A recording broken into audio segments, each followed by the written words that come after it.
Assalamualaikum warahmatullahi wabarakatuh. Perkenalkan, nama saya Aditya Mahendra dari Universitas Singapura Bangsa Karawang. Pada kesempatan kali ini saya mewakili dari kelompok 4 untuk menjelaskan hasil capstone project di bidang pendidikan.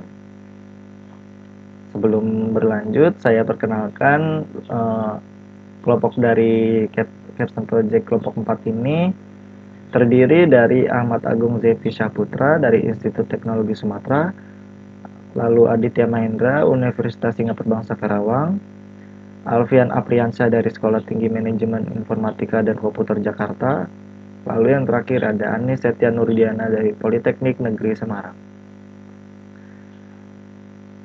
Aplikasi ini dibuat untuk mempersiapkan seleksi bersama masuk perguruan tinggi negeri atau SBMPTN.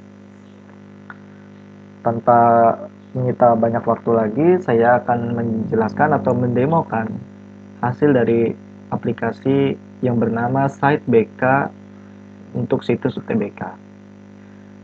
Untuk pertama kalinya, user akan disuguhkan dengan halaman login, di mana login ini bisa digunakan untuk user dan juga admin.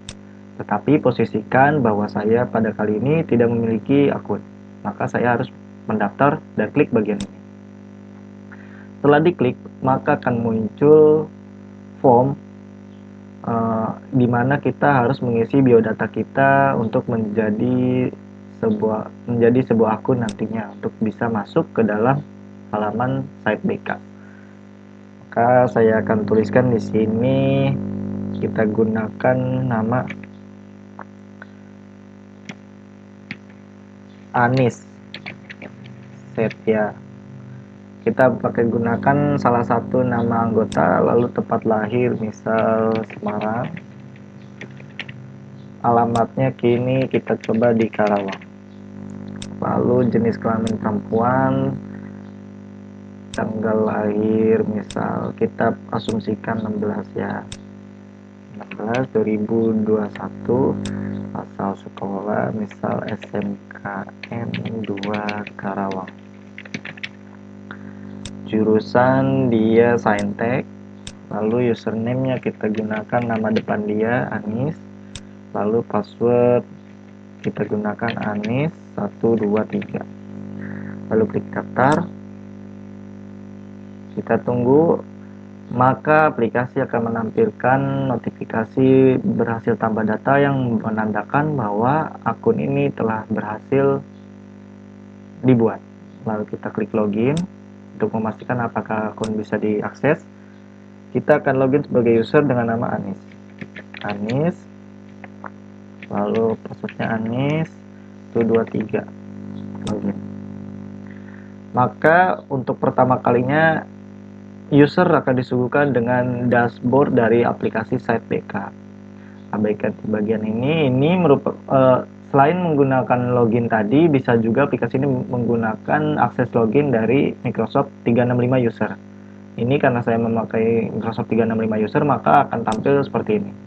Tapi abaikan itu, sekarang kita perhatikan dashboard. Di dashboard ini, aplikasi akan menunjukkan kepada pengguna bahwa terdapat 3 materi yang harus dipelajari oleh pengguna, lalu terdapat 10 soal sebagai latihan, lalu yang terakhir kita bisa lihat ada berapa peserta yang berpartisipasi dalam program ini.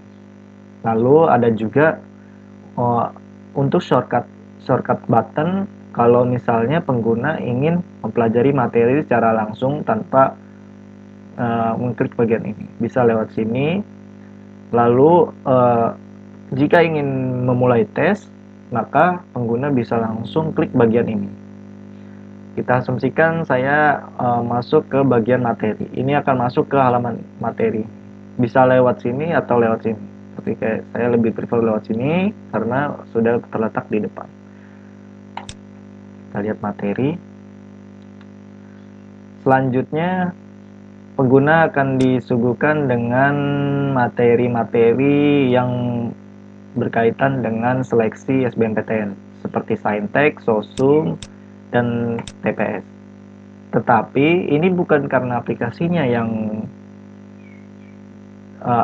fitur dari PDF, pembaca PDF ini tidak bekerja, tetapi karena lamanya aplikasi mengakses PDF di cloud storage, karena ini memiliki kapasitas yang cukup besar dari buku ini, maka dia lama mengakses. Seperti tadi masih halamannya 0, Sosum 0, Saintek 0, maka saya memilih contoh kita buka TPS. Nah, ini dia. Pengguna dapat langsung mempelajari materi di dalam aplikasinya. Seperti ini. Jika kurang terlihat maka bisa di zoom, jika terlalu terbesar bisa di zoom out, bisa next page juga, ada 245 halaman, lalu bisa search, kita misal cari sinonim. Oh, ini tidak bisa karena ini berbentuknya gambar, ini PDF tapi berbentuknya gambar. Jika misalnya PDF-nya bisa di blok, ini kan tidak bisa di blok, maka ini PDF-nya berbentuk dari scan atau pemindaian buku. Oke, untuk demo materi sudah, kita lanjut demo soal. Nah, ini dia kelemahan menggunakan PDF Viewer. Karena aplikasi masih mengakses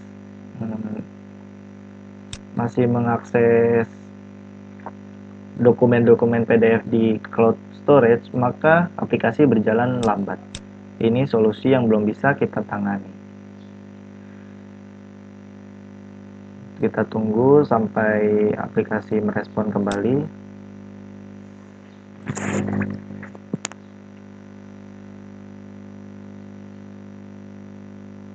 Nah, kita masuk ke halaman soal.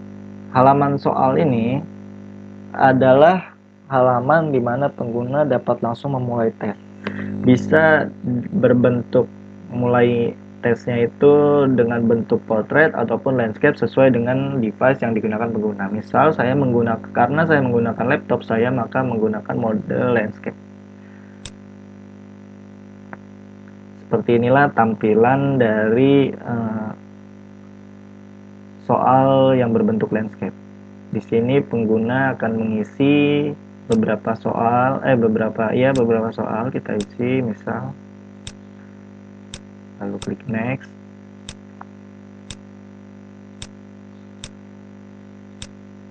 Submit. Nah, ini setelah selesai, maka pengguna dapat melanjutkan. Di sampingnya itu ada navigation bar. Kita kembali lagi ke soal, kita lihat mode portrait. Mode portrait ini digunakan apabila pengguna menggunakan device atau perangkat handphone atau ponsel. Lalu bisa klik kembali di sini.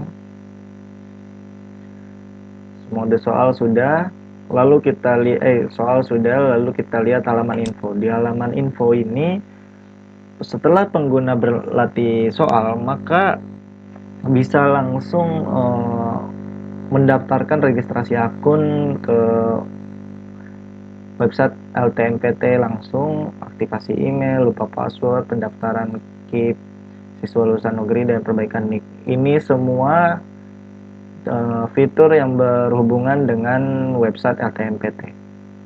Seperti itu. Karena sejatinya aplikasi kami ini aplikasi yang hanya menawarkan latihan soal untuk UTBK. Oke, seperti itu. Aktivasi email langsung ke sana, lalu di sebelahnya akan tampil jadwal-jadwal informasi tentang LTMPT. Ini sekilas tentang halaman akun user seperti ini. Oh iya, saya lupa memberitahu bahwa dari yang di bagian atas ini, seperti 10 soal, 49 peserta, dan 3 materi, ini semua terintegrasi. Semua terintegrasi dengan database. Kita database menggunakan SharePoint. Nanti jika misalnya terdapat peserta misalnya. Terdapat peserta yang ditambahkan satu lagi, maka di sini akan mengubah sendiri menjadi 50. Seperti itu. Materi juga sama, soal juga sama. Jadi ini semua sudah terintegrasi.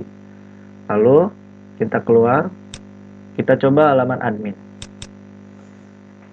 Admin, saya masukkan dulu username admin dan password admin. Lalu klik di sini masuk ke halaman admin. Bagaimana kalau misalnya klik user, admin menggunakan user, apakah bisa? Kita klik, tidak akan bisa. Kenapa? Karena di sini sudah mengacu hak aksesnya. Di mana hanya mencari apakah yang username dan password yang dimasukkan itu merupakan akun user atau bukan. Kalau bukan, tidak bisa masuk. Hanya boleh admin. Kalau admin, harus masuk ke halaman admin. Seperti itu. Untuk halaman admin, pertama admin akan disuguhkan dengan dashboard yang hampir mirip dengan dashboard pengguna atau user. Tetapi perbedaannya di sini admin memiliki tampilan berapa jumlah soal yang terkandung dalam website ini dan berapa jumlah siswa yang bergabung dalam website dalam aplikasi ini.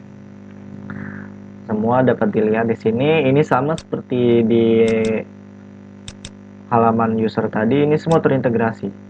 Materi misalnya ditambah 1 ada 4, soal ditambah 1 11, ditambah 49, ditambah 1 jadi 50. Lalu yang lain jumlah soalnya di sini bisa terlihat berapa jumlah soal yang terdapat di sini. Namun ini karena contoh, aplikasi ini memang memiliki 5 soal biologi, lalu ada 5 soal matematika. Jadi pie chartnya atau diagram pie-nya akan membentuk setengah untuk matematika, setengah untuk biologi, seperti itu. Ini terintegrasi juga apabila kita memasukkan soal satu lagi tapi berbentuk misalnya sejarah. Maka di sini akan tambah pie chart 1 sejarah.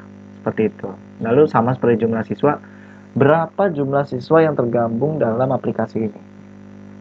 Ini juga terintegrasi dengan database. Di database ini memang dirancang ada 25 siswa dari SMKN 1 Kerawang, ada 25 siswa dari SMKN 2 Kerawang. Maka dibentuklah pie chart yang setengah untuk SMK 2 dan SMK 1 setengah. Dan ini tetap terintegrasi dengan SharePoint, database SharePoint. Lalu admin dapat menambahkan peserta secara langsung menggunakan shortcut button di bawah sini. Tambah peserta UTBK di bagian sini. Ini sama dengan tombol di bagian sebelah kiri. Baiklah, di bagian kiri, di bagian halaman peserta ini pengguna dapat mengatur edit data tentang berapa banyak yang berpartisipasi di aplikasi ini. Seperti tadi kita memasukkan nama Anis Setya, lalu muncul di database. Akan terlihat di database. Buktinya ini dia masuk SMKN 2 Kerawang, benar, dan saintek. Lalu kita coba edit data. Nah, di edit data ini admin dapat mengubah data, menghapus data, dan menambahkan data peserta. Kita coba tambah data peserta. Ditambah data peserta ini, maka admin bisa menambahkan data peserta sendiri. Kita misal masukkan Agung dengan nama Agung. Dari sini dulu, tempat lahirnya Lampung, alamat di Lampung, jurusan dia saintek, jenis kelamin laki-laki. Kita coba ini. Oke.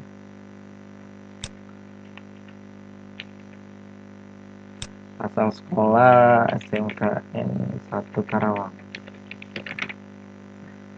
Hak aksesnya user apakah admin. Nah, perbedaannya di di pengaturan di input data akun di bagian admin dan juga di awal sebelum menjadi user, ini fitur pembagian hak akses. Kalau di admin kita bisa pilih, admin bisa pilih bagian hak aksesnya. Agung ini mau dijadikan apa? Apa mau dijadikan admin atau user?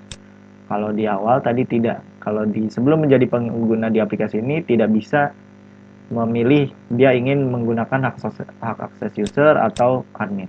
Kalau di admin bisa. Coba kita misalkan dia masih user aja. Lalu Agung, kita beri username Agung, passwordnya Agung 123. Lalu klik simpan. Seperti itu. Jika klik simpan, maka berhasil tambah, data sudah berhasil ditambah. Kita bisa klik edit data, kita lihat apakah datanya masuk atau tidak.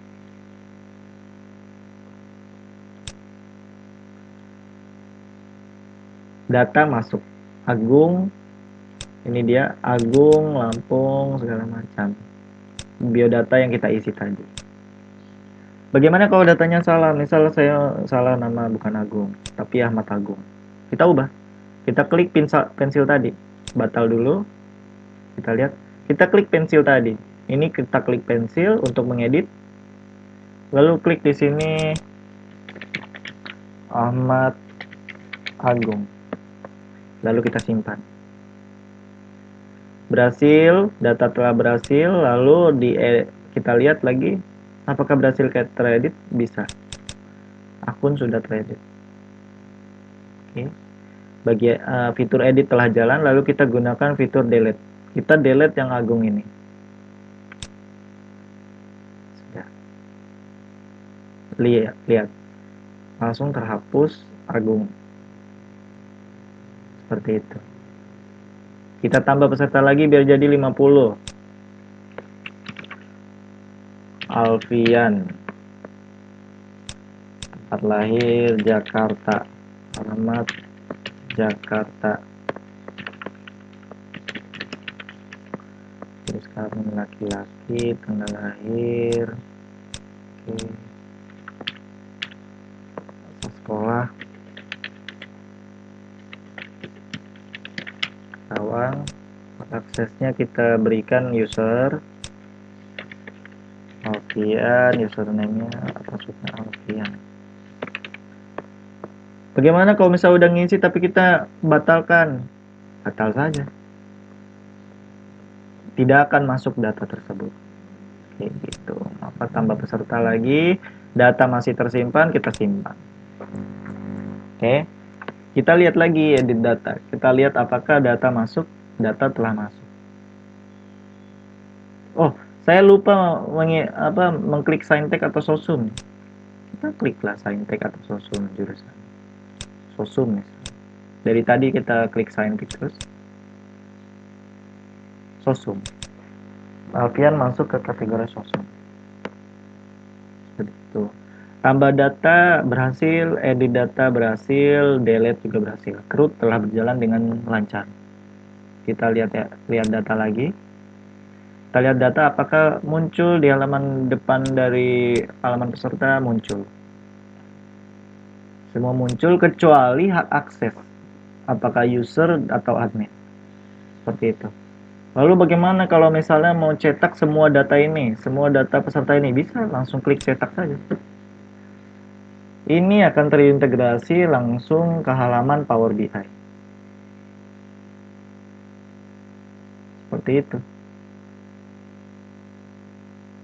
Nah, semua masuk ke halaman Power BI dan akan menampilkan berupa chart atau diagram-diagram yang berhubungan dengan tabel tadi.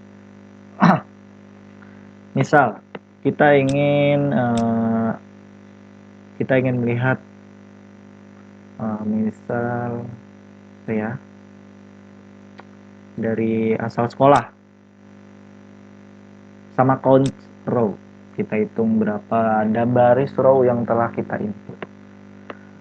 Tadi saat sebelum saya memasukkan Alfian sebagai salah satu pengguna di site BK, berjumlah siswanya ada 49. Tetapi karena saya menambahkan admin maka berjumlah 50. Dan ini terus bertambah dan terintegrasi dengan aplikasi SiteBK. Ada berapa, kita bisa lihat ada berapa siswa di SMKN 1 Kerawang yang berpartisipasi dan ada berapa siswa SMA 2 Kerawang yang berpartisipasi. Setengahnya dari 2 Kerawang 24, setengahnya dari Kerawang 24. Seperti itu.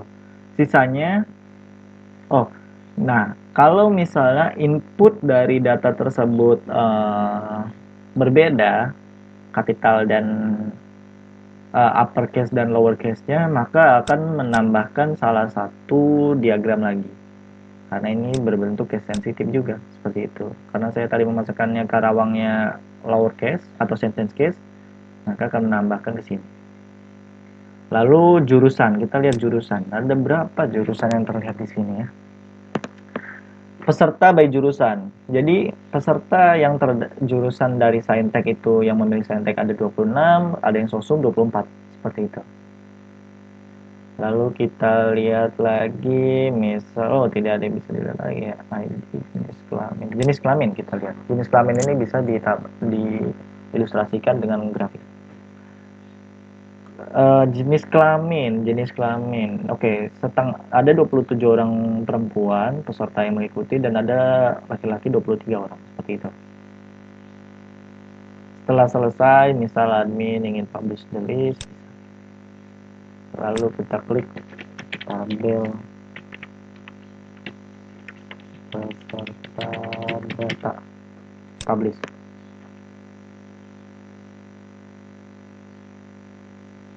Report save. Setelah di save, admin ingin berbentuk hard copy, bisa print this page, lalu print keluar hard copy-nya. Berbentuk apa? Berbentuk diagram-diagram seperti ini, atau coba kita lihat lagi, filters, edit the list, continue,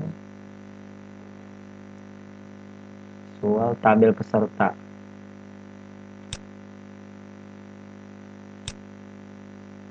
Nah, di sini bisa diedit, nah bisa ditambahkan tabelnya di bawah seperti itu.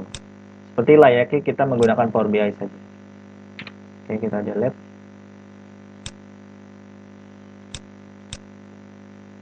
Oke, report sudah. Seperti itu, ini bisa dicetak data, bisa melihat berbagai macam tanggal lahir, alamat, dan biodata peserta. Karena tadi kita nambahkan satu peserta yang tadi 49 jadi 50. Ini karena aplikasi terintegrasi dengan database. Semua akan berubah secara otomatis apabila database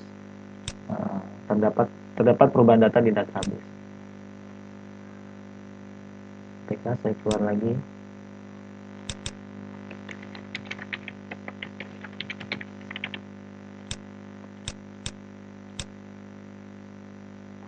Saya tadi menggunakan akun yang saya tambahkan sendiri dari admin dan itu berhasil karena saya menambahkan akunnya untuk user. Baiklah, sekian demo atau penjelasan tentang hasil capstone project dari kelompok 4 yang memilih bidang pendidikan. Berharap aplikasi ini dapat berguna nantinya untuk calon mahasiswa yang memiliki seleksi perguruan tinggi negeri yang memperjuangkan kampus impiannya dengan mencuri start sedini mungkin dengan bergabung dengan aplikasi ini. Saya Aditya Mahendra dari kelompok 4 asal Universitas Singapura Bangsa Kerawang mengucapkan terima kasih yang telah berpartisipasi sampai website ini berdiri hingga meluncur seperti ini. Dan saya harap juga ilmu yang telah diberikan oleh Mari Belajar dan juga Microsoft menjadi ilmu yang bermanfaat nantinya untuk para siswa-siswanya yang mengikuti studi independen bersertifikat ini. Saya Aditya Mahendra, saya Aditya Mahendra. Terima kasih dan wassalamualaikum warahmatullahi wabarakatuh.